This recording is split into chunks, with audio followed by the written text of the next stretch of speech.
దైవజనమా, ఉద్యోగ స్థలంలో సూటిపోటి మాటలు మాట్లాడే వాళ్ళు ఉంటారు.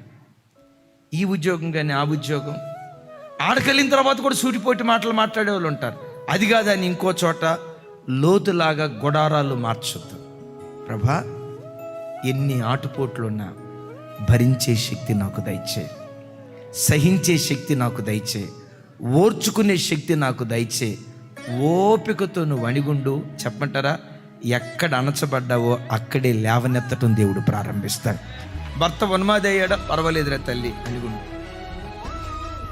ఉద్యోగ స్థలంలో నీ బాస్ టార్చర్ పెడుతున్నాడా, పర్వాలేదు, అణిగుండు. నీ పని స్థలంలో యజమానులు టార్చర్ పెడుతున్నారా, పర్వాలేదు, అణిగుండు. ఎక్కడ అణచబడ్డావో, ఎక్కడ దాసిగా బ్రతికావో, ఎక్కడ దాసుడిగా బ్రతికావో నమ్ము, అక్కడే రాగల కాలంలో యజమానుడిగా దేవుడు నిన్ను నిలవబెడతాడు. యజమానుడిగా దేవుడు నిన్ను నిలవబెడతాడు. ఎందుకో తెలుసా? తృణీకరించబడిన చోటే మూలకు తలరాళ్ళుగా మనలను మార్చే శక్తివంతుడగు దేవుడు ఆయన.